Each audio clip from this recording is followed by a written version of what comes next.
Hola a todos, en este video vamos a resolver un ejercicio de búsqueda de máximos y mínimos para una función que está en dos variables, ¿sí? O sea, depende de x y depende de y. En este caso no vamos a poner ninguna condición, es decir, la búsqueda de estos máximos y mínimos es para cualquier punto de su dominio. Bien, más adelante vamos a ver que si le ponemos una condición, es decir, lo limitamos a una cierta región, entonces tenemos que usar multiplicadores de Lagrange. Bien, entonces este caso es lo más facilito. ¿Cómo se hace? Bueno, lo que tenemos que buscar es aquellos puntos donde el gradiente de esta función se anula. Bien, ¿cómo es el gradiente? Bueno, es un vector donde la primera componente es la derivada respecto de x y la segunda componente es la derivada respecto de y. Así que vamos a buscarlo.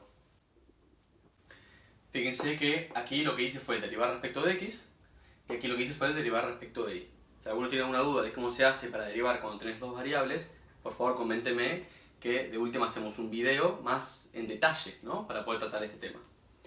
A continuación, lo que hay que hacer es igualarlo a 0. Entonces, al igualarlo a 0 tenemos que pedir que esto sea igual a 0 y que esto también. De esta forma me quedan estas dos ecuaciones, que básicamente es un sistema de 2×2. Dos ecuaciones con dos incógnitas. Para resolverlo vamos a, por ejemplo, de aquí, sustituir la y por x cuadrado, ¿no? Es decir, al aislar y de aquí me queda que es igual a x cuadrado, entonces lo podemos sustituir en esta expresión. Me quedaría que x cuadrado menos 2x por y, que ahora es x cuadrado, debe ser igual a 0. Bien, bueno, para resolver esto lo que podemos hacer es, por ejemplo, sacar factor común x cuadrado. Nos queda que x cuadrado multiplicado por 1 menos 2x debe ser igual a 0. Y siempre que me quede un producto de esta forma, es decir, esto multiplicado por esto, al igualarlo a 0, hay dos alternativas. O que esto sea 0, o bien que esto sea 0. Bien. De lo primero sale que una alternativa es que x sea 0. Fíjense que si x es 0, como y es igual a x al cuadrado, evidentemente y me quedaría también 0. Entonces aquí encuentro el primer punto, punto crítico, es decir, el punto donde x vale 0 y donde y también. A continuación, de aquí me quedaría que 1 menos 2x es igual a 0, por ende 1 es igual a 2x, o sea que x es igual a 1 medio. De la misma forma que antes, si yo sustituyo aquí, me quedaría que y es igual a x al cuadrado, es decir, 1 medio al cuadrado, por ende y sería igual a 1/4. Y de esa forma encuentro un segundo punto, el punto 2, que sería el punto 1 medio, 1/4. Bien, ahora que tenemos estos dos puntos, lo que deberíamos hacer es reemplazarlos en la función para ver efectivamente qué valor toma la función en esos puntos. Entonces, para el primero, si yo sustituyo x por 0 e y por 0, fíjense que en este caso es muy evidente que el valor que obtenemos es 0. Bien, ahora, en el caso de esta otra, hay que hacer un poquito más de cuentas, ¿sí? Y obtenemos que nos da 1 dividido 96, bien, que es un número penita más grande que el 0. Entonces, comparando estos valores, podríamos interpretar que este es un mínimo y podemos pensar que este de aquí es un máximo. Bien, ahora existe un criterio, que es el criterio de la segunda derivada, que mediante el cálculo de una determinante nos ayuda a comprobar esto. Bien, muchas veces el criterio no decide.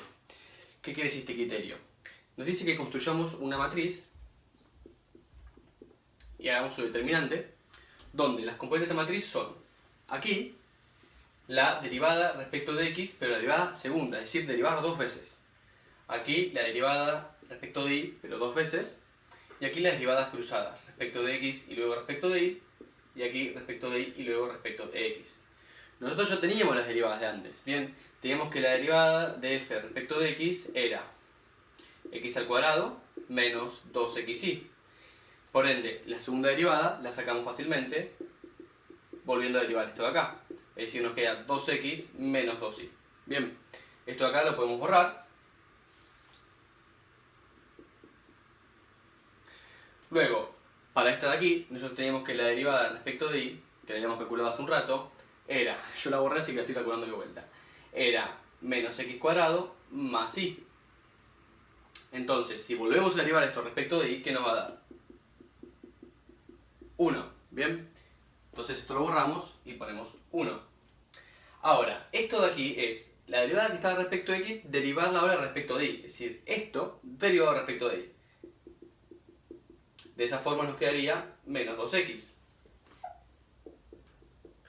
Y esta de aquí, que estaba derivada respecto de y, ahora hay que derivarla respecto de x. Al derivar esto respecto de x, está muy bien que me dé exactamente igual que esto. Recuerden que las derivadas cruzadas tienen que darnos igual. Nos da menos 2x. Y aquí tenemos esta matriz hessiana. ¿Qué tenemos que hacer? Por un lado, reemplazar el 0, 0 de este punto y ver cuánto nos daría. Fíjense que en este caso este determinante sería el determinante de 0, 0, 0, 1, da 0. Y el este de aquí hay que hacer un poquito más de cuentas, ¿no? Reemplazar a x por un medio y a y por un cuarto en esta expresión y calcular el determinante, a ver cuánto nos da. Bueno, cuando reemplazamos y hacemos los cálculos, nos da, como habíamos visto, para el primer punto 0 y para el segundo punto nos da menos un medio. ¿Qué significa esto? A ver, ¿qué nos dice este criterio? El criterio dice lo siguiente. Nos dice que si el determinante de la matriz que obtenemos es positivo, entonces debemos preguntarnos si la componente que está aquí arriba, la derivada segunda respecto de x, es positiva o negativa. Si es positiva, entonces es porque es un mínimo, y si es negativa, es porque es un máximo. Fíjense que en ninguno de nuestros casos esto dio mayor que 0, ¿cierto? Fíjense, acá nos dio 0 y acá nos dio negativa. Es decir, no tenemos ni máximo ni mínimo aparentemente. Dice que si da negativo, entonces lo que tenemos es un punto silla. Y eso se cumple aquí, fíjense. Evidentemente, este punto 2, que nosotros pensábamos que era un máximo, por el valor que tomaba, porque era más grande que este, no. En realidad es un punto de ensilladura.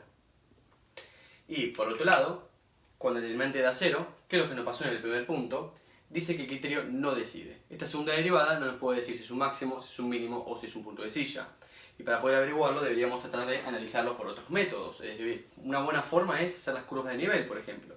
¿Cuáles son las curvas de nivel? Simplemente le empezamos a dar valores constantes a f de xy y nos quedan expresiones que las podemos graficar en el plano, es decir, sobre el plano de xy. Y al hacer eso podríamos observar hacia dónde se alejan cuando aumenta el valor de la función y tratar de entender bien qué es lo que está pasando. A ver, esto no lo quiero encargar acá. ¿Por qué no lo quiero hacer acá? Porque esta función es bastante complicada analizar las curvas de nivel. Entonces sería bastante laborioso. Pero en otros ejercicios donde esta función es considerablemente más sencilla, el método de las curvas de nivel es bastante sencillo y la verdad que es muy provechoso hacerlo. Así que como conclusión de este ejercicio vamos a decir que tenemos un punto de ensilladura en este punto de aquí y que no encontramos extremos relativos. Bien, en los próximos videos vamos a seguir haciendo estos tipos de ejercicios, es decir, buscar extremos relativos para funciones en dos variables. Y en alguno de ellos van a ver que yo pongo método de Lagrange porque vamos a hacerlo un poquito más complicado y vamos a pedir que lo busque dentro de un cierto recinto D. Bien, es decir, vamos a limitar el área de búsqueda. Bien, hasta el próximo video.